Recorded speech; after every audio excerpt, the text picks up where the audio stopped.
The CFA Institute posted a video to their website yesterday to explain exactly why the pass rates have been so low recently. The head of CFA exam development spoke pretty candidly about the data that the Institute has seen on the recent exams, specifically looking at candidates' performance when they had an exam rescheduled. They give a pretty good explanation about why we're seeing what we're seeing in the pass rates, but it's not perfect. We're gonna watch this recently released video together, then dig into the implications of what the CFA Institute is saying. Before we get into the video, first recognize that the CFA Institute is providing what many of us have been asking for in the past couple of weeks, which is transparency. In the videos that I've made and Mark Meldrum has made on the recent low pass rates, many of you have expressed in the comment sections that even if the CFA exams were to get more difficult or to change in some other way, so be it. But we want to know how they're changing. We want the Institute to be transparent about what's going on with the exams. And I really think we're getting that now. Secondly, it seems pretty likely that the reason that the Institute has decided to provide some transparency here was because of all the conversation and concern that's been going on online in the past couple of weeks about these low pass rates. Many of you have posted your feelings on Reddit, many publications have written articles about this, and a couple of YouTube channels have made video postings as well. So I like to think I played a bit of a part in encouraging the Institute to provide that transparency that we've been asking for, which feels pretty cool. So let's get into the video and see what they said. I don't know where they got that little piano instrumental, but it really sounds like the intro to a PBS Kids documentary or something. Hi, I'm Chris Weesey. My team is responsible for producing the CFA program curriculum and examinations, grading those exams, analyzing the results, and recommending the minimum passing score to our board for approval. As you may have heard in the news, our pass rates have fallen during the pandemic. When we noted the decrease... Okay, let's skip forward a little bit here. Before we get into why this occurred, let me start by explaining a bit about how we grade. Some people assume we target a particular pass rate, and then we set the minimum passing score accordingly. This is not correct. This type of approach would essentially implement a forced curve. I remember in the very early days when I was studying for the CFA exams, I used to have a hunch that this is what the Institute was doing because at the time the overall pass rates for each of the three levels was so similar from year to year to year. But obviously that is not the case given what we've seen recently in the pass rates and also what they're saying here. Some other testing organizations do use a forced curve approach to ensure a very stable pass rate. The problem with a forced curve is it makes outcomes partially dependent on who else took the exam with you.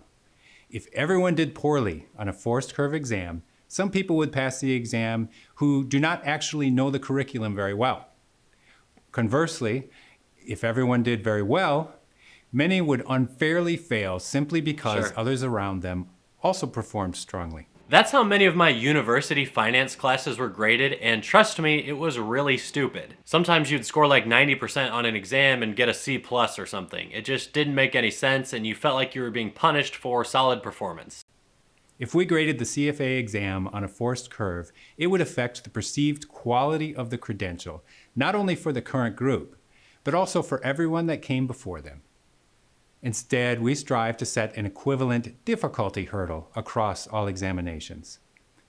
If all exams were exactly equal in difficulty, then the minimum passing score would not change. Then why is the minimum passing score changing? It means that whether a candidate passes is not affected by when they sat for the exam or whether the particular cohort they sat with was more or less ready. This means employers in the industry can rely on the capability of candidates who have passed. Their level of knowledge does not vary from one exam administration to another. Based on that logic, it would have to follow that the people writing the exams are putting far easier questions on the last few, since the minimum passing scores have presumably been a lot higher, somewhere around 73%. So, why has the pass rate fallen? Yes, why? Our data shows that many candidates performed as we would normally expect. Unfortunately, local COVID restrictions required a number of exam cancellations, and even where they were not required, many candidates chose to defer their exam for personal reasons. I wonder how many. These lockdowns clearly had an effect on some of our candidates' ability to prepare. In short, scores for candidates whose exams had been deferred at least one time significantly impacted the overall pass rate. There we go. This is what Mark Meldrum thought was probably the reason for their recent comments about pass rates being so low. What caused this cohort to pass at a lower rate? It would be easy to speculate about the impact that so much uncertainty has caused. We know that our candidates are tired and stressed, whether from professional obligations, personal situations, or just having exam day hanging over their heads.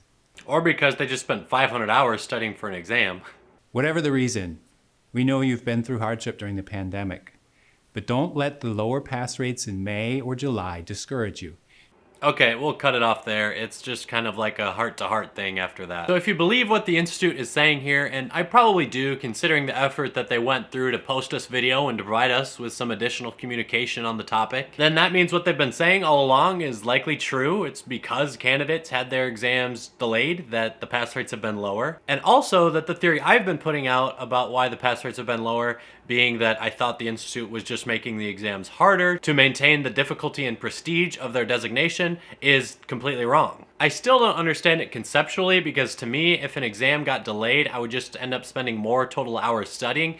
And if you've watched any of my stuff in the past, you know that I argue spending more hours studying is the #1 way to improve your chances of passing. But the data is apparently pretty clear. People who had an exam rescheduled are passing in far lower rates. And I have admitted that if it were me, I would be extremely discouraged by one of my CFA exams being rescheduled. So maybe a similar psychological effect is what's hurting people in their studies and in their performance. Further, this means that Mark Meldrum's most recent video on comparing the FRM recent pass rates to the CFA recent pass rates and trying to figure out if candidates who had exams rescheduled pass at lower rates is also true. It is exactly the case, actually, as to why we've seen low pass rates based on what the Institute is saying here. And this rules out Mark's original theory that maybe they were going to make the level 1 exam far more difficult to only let the extremely qualified people through to levels 2 and 3, and then in the future we would see very high pass rates at 2 and 3. But it still does not explain the extremely high minimum passing scores we've seen recently. Just to be clear, those minimum passing scores are not posted by the CFA Institute, so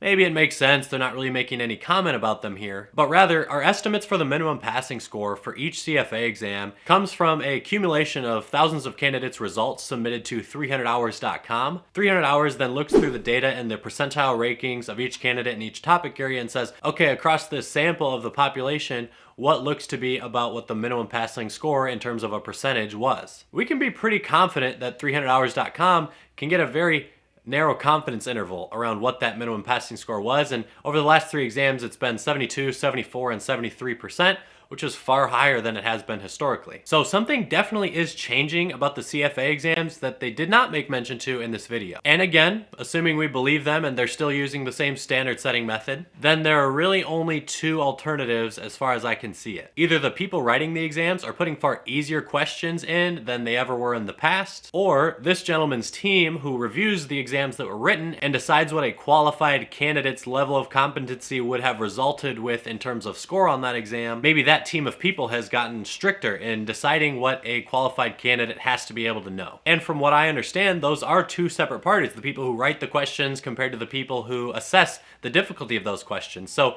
there has to be some type of a disconnect between one of those 2 parties compared to what they did historically. It sounds like the Institute is saying they're just putting easier questions on the exams, and that doesn't exactly align with what I've been seeing from many of you in the comment sections to some of my videos, but those comments are anecdotal. Obviously, they're not probably giving us a fair representation of the entire population of people who took an exam and how they felt about the difficulty of that exam. Back to Mark Meldrum's last video about this, though, he also mentioned that, hey, maybe the minimum passing scores aren't actually getting higher. And I don't think that statement is very likely considering how good this data seems to be from 300hours.com. I think it's fair to say the minimum passing scores are higher, but the questions on the exams are just easier, and that's why the Institute is saying you're still tested to the same standard you always have been, but candidates have been less prepared recently because of cancellations, so pass rates are low. That entire series of logic seems to be pretty plausible, and I'm really happy, again, that the CFA Institute was transparent with us about one side of this equation at least,